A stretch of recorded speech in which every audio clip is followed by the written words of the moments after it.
En gros, vous venez ici aujourd'hui à vélo, après avoir fait votre BA à la kermesse du coin et aider Mère Teresa, pour nous dire « On est désolé, on ne l'a pas fait exprès, on ne recommencera plus, faites-nous confiance ». Mais il y a des gens dans ma circonscription qui ont cambriolé vos banques. Ils disent la même chose. Ils sont désolés. Ils ne l'ont pas fait exprès. Ils ne recommenceront plus. Laissez-les sortir de prison. Vous comprenez que la plupart des gens de ma circonscription aient du mal à croire que vous ayez retenu la leçon? Les banquiers ne peuvent pas s'arrêter. C'est dans leur gène et dans ceux de leur institution de prendre des risques colossaux, de s'attribuer des salaires disproportionnés, puis de s'effondrer. Plus les gens modérés du centre, mais aussi de la gauche et de la droite, s'en rendront compte, et plus nous arriverons à limiter le pouvoir de ces oligarchies financières, toutes puissantes. Ce n'est pas une surprise. On sait que la crise revient tous les 5 ou 10 ans.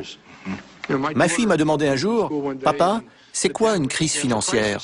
Pour faire de l'humour, j'ai répondu, « Ça arrive tous les 5 ou 7 ans. » Elle m'a dit, « Pourquoi tout le monde est si surpris alors ?» Ça ne devrait pas nous surprendre.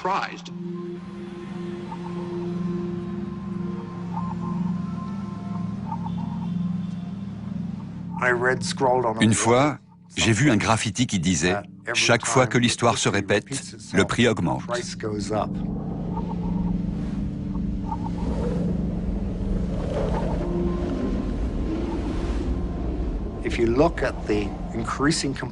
Si on examine la complexité croissante des civilisations, on voit que vers la fin de la période classique, les Mayas ont bâti des palais et des temples dans des enceintes fermées et contrôlées uniquement par la noblesse.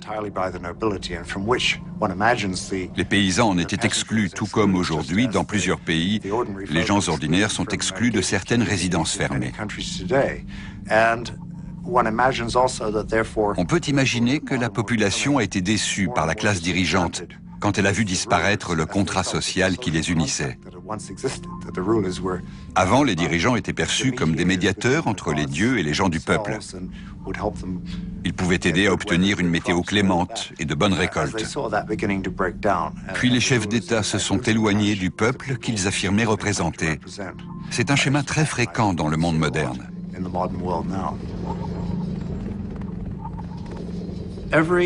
Depuis 4000 ans, chaque société trouve que les dettes augmentent plus rapidement qu'elle ne peut les rembourser.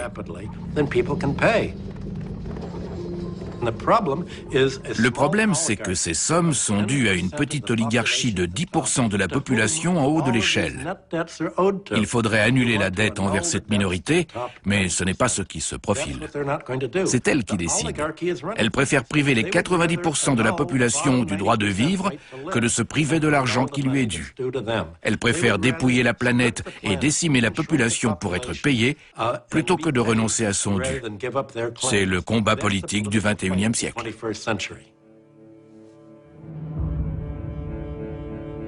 À Wall Street, j'ai travaillé comme économiste spécialisé dans la balance des paiements pour la banque Chase Manhattan dans les années 60. Ma première mission était de calculer le montant de la dette que les pays du tiers-monde pouvaient rembourser. La réponse était « Combien gagnent-ils » Ce qu'ils gagnaient, c'était ce qu'ils pouvaient verser comme intérêt.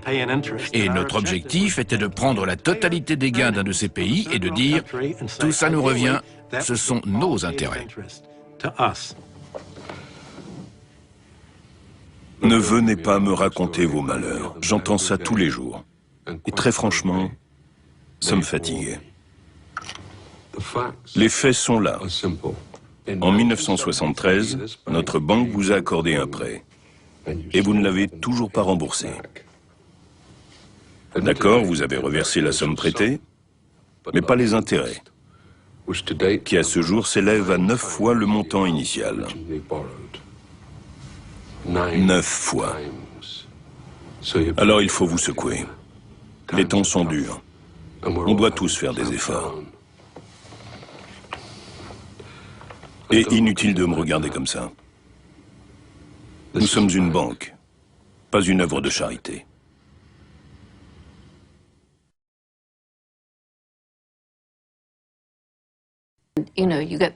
Les fabricants d'armes, la filière du pétrole, les industries pharmaceutiques, etc., alimentent la corruption des gouvernements qui mettent en péril l'avenir des populations.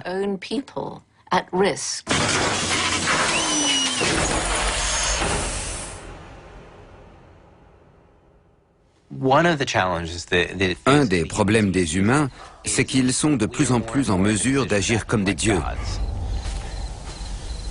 C'est vrai depuis un certain temps. Par exemple, on est capable d'influer sur le climat. Et ce sera encore plus vrai avec les avancées génétiques. On pourra manipuler les autres espèces et même la nôtre. On sera en position de contrôler notre avenir, ce qui n'a jamais été le cas pour aucun être vivant.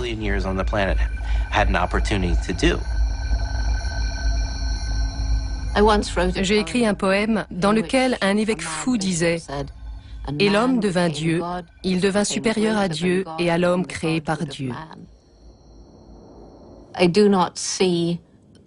Je ne vois personne dans cette société matérialiste qui puisse se comparer à Dieu.